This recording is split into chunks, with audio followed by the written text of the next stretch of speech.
पान का घूंट पीकर भी अपना जो काम है उसमें आप लगे रहते हैं। क्या कुमार जी को भी स्टेज पे नहीं चढ़ना दिया गया और पप्पू यादव जी को भी स्टेज पे नहीं चढ़ने दिया गया? 3-4 बार तो दिख रहे हैं, देखिए हमारे दर्शक देख रहे हैं, आप जा रहे हैं स्टेज पे फिर हटा दिया। अपमान सम्मान हम गरीबों के दिल में, देश हमको हीरो मानता है, हम बहुत प्यार करते हैं गरीब से। इतने गलत आदमी के साथ रहे। ठीक है, सुधांशु जी जवाब दीजिए। चुल्लू भर पानी में डूब के फिर उल्टा सीधा बोलना शुरू कर दिया। मैं बहुत ताकतवर आदमी हूँ अंजना जी। ये अंजना जी दिल की बात जुबान पे आई, बिल्कुल सही बात है। कोई दूसरा जनाधार वाला यादव मंजूर नहीं है साहब, वरना वो जो गरीब गुरबा के नाम पे राजनीति करने वाले बिहार के प्रथम परिवार के जमीन खिसक जाएगी साहब। पप्पू यादव जी के लिए एक शेर कहना चाहता हूँ कि तमाम जिस्म ही घायल था, घाव ऐसा था, तमाम जिस्म ही घायल था, घाव ऐसा था, कोई समझ ही न सके रख रखाव ऐसा था। अभी ट्रेलर है, पिक्चर अभी बाकी है, मैं बोला है ना, पिक्चर अभी बाकी है। हेलो एवरीवन, स्वागत है आप लोग का आपके हमारे YouTube channel line the debate के एक और नई कमाल की डिबेट वीडियो में। तो दोस्तों आज का डिबेट काफ़ी ज़्यादा इंटरेस्टिंग और काफ़ी ज़्यादा धमाकेदार होने वाला है, तो आप लोग लास्ट तक जरूर देखेंगे। तो दोस्तों बात करके डिबेट के बारे में, आज आपको डिबेट में देखने को मिलने वाले हैं, इधर देखने को मिलने वाले हैं पप्पू यादव और दोस्तों सामने की तरफ देखने को मिलने वाले हैं बीजेपी पार्टी के प्रवक्ता सुधांशु त्रिवेदी और भी कई सारे प्रवक्ता देखने को मिलने वाले हैं। और दोस्तों इसमें अंजना ओम कश्यप भी होती हैं जिनका काफ़ी ज़्यादा बड़ा रोल होता है। जी हाँ दोस्तों, जो अपने पप्पू यादव होते हैं वह दोस्तों कुछ मतलब कोई किसी पार्टी में या फिर किसी की वजह से स्टेज पे चढ़ रहे होते हैं, लेकिन उनको उनके बॉडीगार्ड चढ़ने नहीं दे रहे होते हैं और उनके बॉडीगार्ड उनको धक्के मार के वहाँ से भगा देते हैं। तो इसी पे होने वाला है डिबेट। उसके बाद वह काफ़ी ज़्यादा सफाई और काफ़ी ज़्यादा चीज़ें पप्पू यादव देने लगते हैं, लेकिन उसका कोई भी महत्व नहीं रहता है। थोड़ा नॉइस आ रहा होगा उसके लिए सॉरी। तो दोस्तों डिबेट काफ़ी ज़्यादा इंटरेस्टिंग, काफ़ी धमाकेदार होने वाला है, आप लोग लास्ट तक जरूर से देखिएगा। एंड वीडियो अच्छा लगे तो वीडियो को लाइक एंड चैनल को सब्सक्राइब जरूर से कर लीजिएगा। तो चलिए अपने हम लोग मेन डिबेट वीडियो को हम लोग स्टार्ट कर लेते हैं। मुझे आ रही हूँ प्लीज। अभय दुबे जी फॉर्म बांटे गए हैं 97%। एक घर में 3 बार बीएलओ जा रहा है। फॉर्म जमा किए गए हैं 46.47%। भरे फॉर्म इसी नेट पर अपलोड जो किए गए हैं, इनमें में से नेट पर वो लगभग 18। जब काम तेजी से चल रहा है, अभी चुनाव में टाइम है, तो कागज नहीं दिखाएंगे? काहे नहीं दिखाएंगे भाई? कैसे इतने फर्जी लोग हैं? सबसे पहले शक होता है चुनाव आयोग इस प्रक्रिया के चालू होने के वक्त, जब 11 राजनीतिक दलों के 18 लोग मिलने जाते हैं तो कहते हैं हम मानकर चल रहे हैं 20% वोट कटेंगे। दूसरा वक्तव्य देते हैं, अभी पप्पू यादव जी ने कहा इनकी जो ई श्रम पोर्टल है उस पर 2,90,00,000 लोगों ने अपना सर्टिफिकेट दिया है कि हम मजदूरी करने के लिए बिहार से बाहर गए हुए हैं। अभी मजा आएगा ना। वो कहते हैं कि जो जहां रहते हैं वहां वोट का रजिस्ट्रेशन करा लीजिए। अरे संविधान बदला क्या? ये सलाह प्रधानमंत्री को देंगे? दिल्ली में रहते हैं, वोट अहमदाबाद में जाते हैं करने और चुनाव वाराणसी से लड़ते हैं। मैं गंभीर सवाल खड़े करता हूं अंजना जी इस शो पर, क्या आधार के आधार पर आज नए वोटर का रजिस्ट्रेशन नहीं हो रहा है? बिहार छोड़िए पूरे देश में हो रहा है। ये फॉर्म 6 देखिए, फॉर्म 6 में जितने डॉक्यूमेंट दिए हैं उसमें उसके जन्म के प्रमाण पत्र के रूप में और उसके निवास के प्रमाण पत्र के रूप में आज भी अगर आप रजिस्ट्रेशन कराने जाएंगी तो आधार मान्य होगा। किस जनगणना की बात कर रही हैं आप? भारत में 2011 के बाद जनसंख्या गिनी नहीं गई है।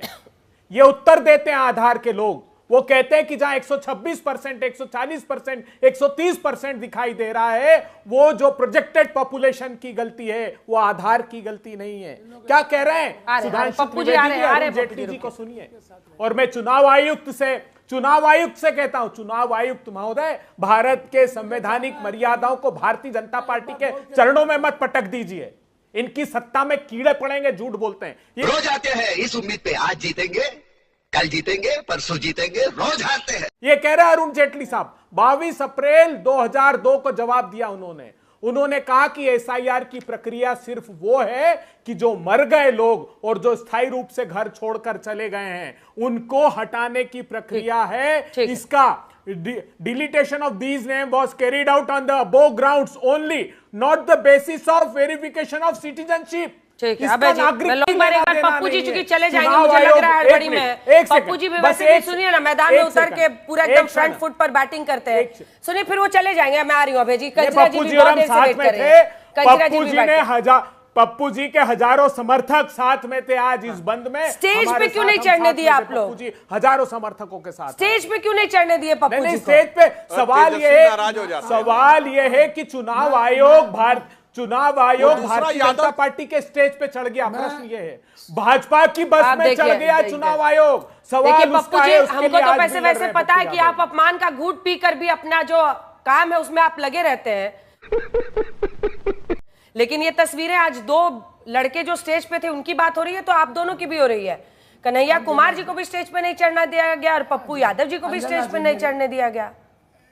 आप बार बार कम से कम 3-4 बार तो दिख रहे हैं। देखिए हमारे दर्शक देख रहे हैं, आप जा रहे हैं स्टेज पे फिर हटा दिया, क्या हो गया सर? अंजना जी नहीं अंजना जी अपमान सम्मान हम गरीबों के दिल में, देश हमको हीरो मानता है, हम बहुत प्यार करते हैं गरीब से।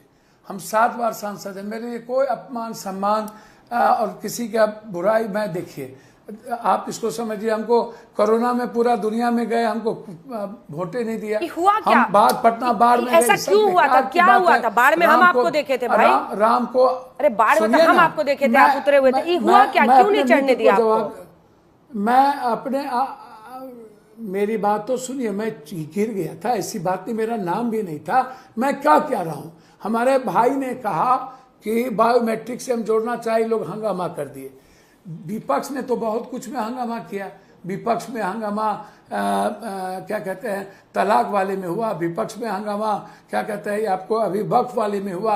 आपको जो मन था बहुमत के आधार पर आप कर लिए, आप बायोमेट्रिक भी बहुमत के आधार पर आप कर लेते, आपको किसने रोका था? आप जो बात कहते हैं थानेदार की अब पकड़ी गई चोरी 11 साल में, जब एक अच्छे एसपी को ये पता न चले 11 साल एक जगह रहने के बाद चोर कौन है और कौन कौन चोरी कर रहा है, तो ऐसे एसपी को बर्खास्त कर देना चाहिए। ऐसे एसपी को रखने की कोई जरूरत भी नहीं थी।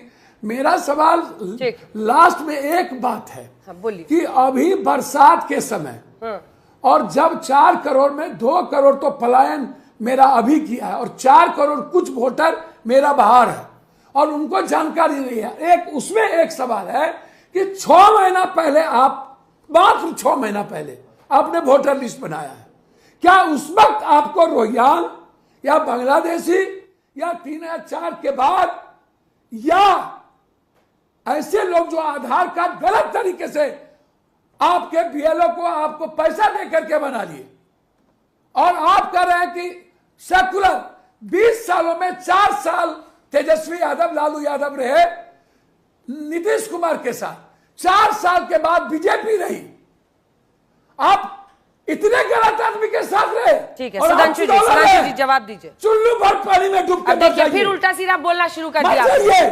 ऐसे थोड़ी बात होता है। नहीं है देखिए ये कोई बात है? आप ये तरीका है बात करने का पप्पू जी, सांसद है, गलत बात है ये सब, ऐसा शब्द मत बोलिए सर। अंजना जी ये 6 जनवरी आपसे भी तो नाराजगी थी ना तेजस्वी की, यही सब बोली की वजह से तो आपको चढ़ने नहीं दिया गया। मत गुस्सा मत क्या कीजिए, गुस्सा में आदमी अनाप शनाप बोलता है, ढंग की बात कीजिए। अच्छा नहीं कोई बात, नहीं कोई सब बात मत बोलिए, चढ़ने नहीं दिया। जनवरी 2025 मैं बहुत ताकतवर आदमी हूँ अंजना जी, ये अंजना जी हमको कोई नहीं रोक सकता। हम अपने बिहार के 13 करोड़ के दिल में हैं। नहीं सर सब बोल रहे हैं कि तेजस्वी जी आपको स्टेज पर नहीं चढ़ने क्या हम गलती किया है?